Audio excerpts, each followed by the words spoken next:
evening and welcome to our special feature on Definite Era. Through history, each era has been marked by civilization events, culture shift, and technological advancement that have shaped the world we live in today. Tonight, we'll take a closer look at how this transformative period has been influenced our society and continue to impact our future. From the Industrial Revolution to the informatic age, join us. We explore the defining movement and key figures that have left an indelible mark on human history. Now let's watch a video about postmodernism era.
Okay, now we're going to interview Mr. Santosh Kumar.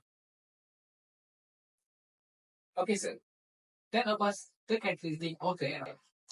Okay, in my point of view, postmodernism era also suffered multi-cultures that blend different ethnic and cultural difference. It's like they mix style and use non-verbal storytelling in literature.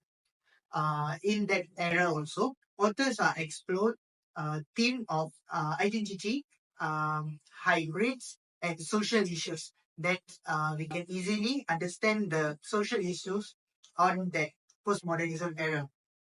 So, Okay, now we're gonna hear from Miss Durga about the characteristic.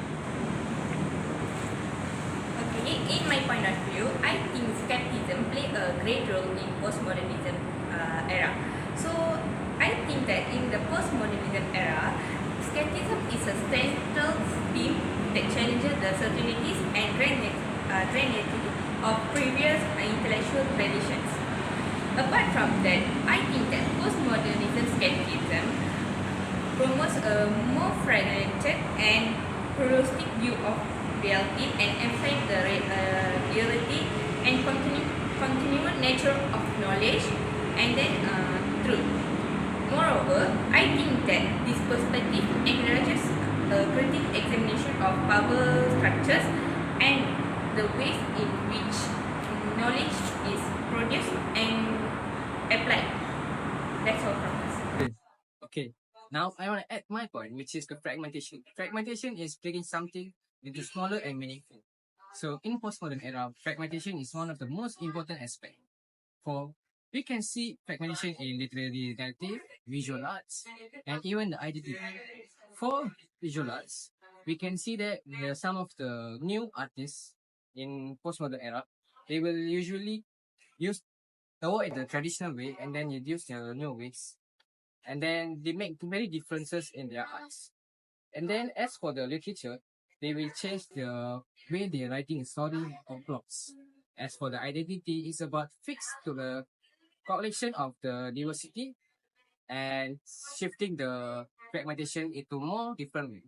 So overall, fragmentation is often offer the new way and understanding the experience of the world. Thank you. Thank you, Center. Now let's look at the chosen figure. The name Andrew Warhol Jr., or professionally known as Andy Warhol. He was born on August 1928 in Pittsburgh, Pennsylvania, USA. He is also known as a pioneer of pop art, an innovator in art, a social and cultural commentator, an American artist, a filmmaker, and an LGBTQ icon. He was the fourth child of Henri Warhol and Julia Warhol. His father was a construction worker, while his mother was an embroiderer. And he had two brothers, Paul and John. He also had a sister, Maria, who died as an infant before the family moved to USA.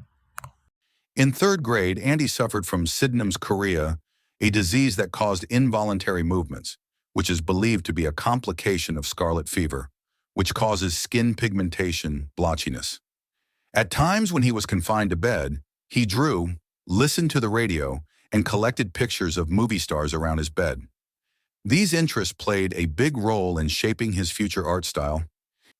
As a teenager, Andy graduated from Shenley High School in 1945 and also won a Scholastic Art and Writing Award. After graduating from high school, he enrolled in the Carnegie Institute of Technology, now Carnegie Mellon University in Pittsburgh, where he studied commercial art. Andy joined the campus Modern Dance Club and Beaux Art Society. He also served as art director of the student art magazine, Kano, illustrating a cover in 1948 and a full-page interior illustration in 1949. These are believed to be his first two published artworks. Andy earned a Bachelor of Fine Arts in Pictorial Design in 1949. Later that year, he moved to New York City and began a career in magazine illustration and advertising. Began his career as a commercial artist, working for magazines like Glamour, Vogue, and Harper's Bazaar. He landed a job with Glamour magazine in September and went on to become one of the most successful commercial artists of the 1950s.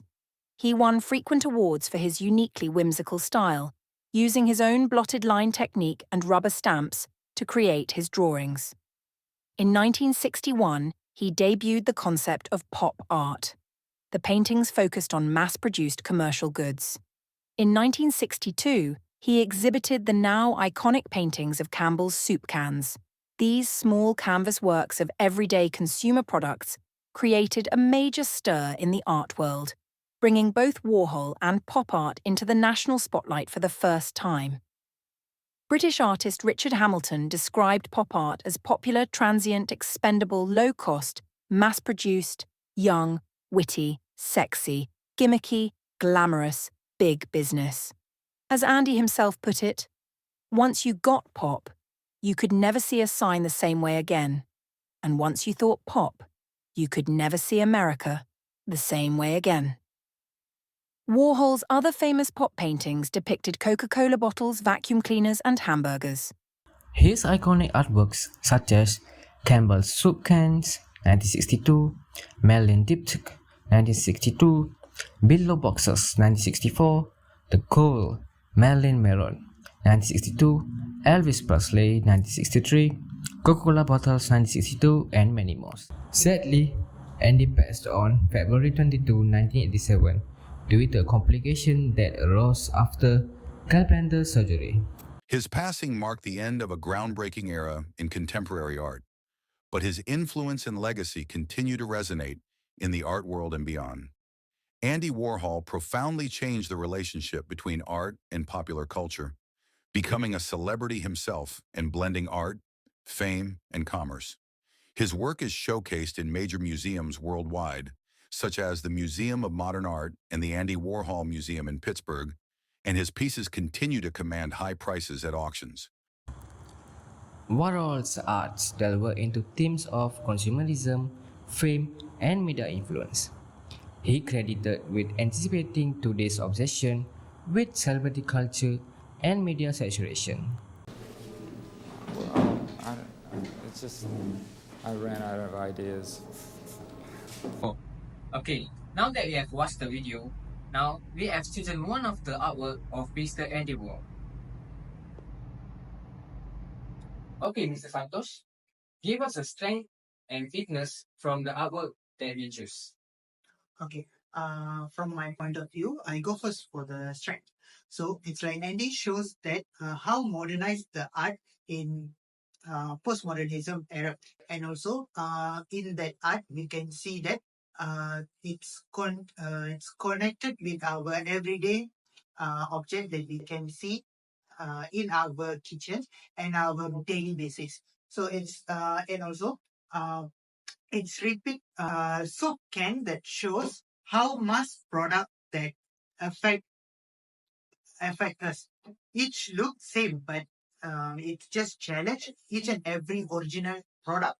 So the artwork also criticize how commercial influence us, and it reflects on how commercial and advertise shape our culture on that era. So that's all from me. Thank you. Now we're going to ask Mr. Ka about the strength and weakness from this artwork. Okay. Okay, in my point of view, I think that the canvas can has more strengths while creating the product. So here, the canvas can bridge a gap between cultural art and then modern arts.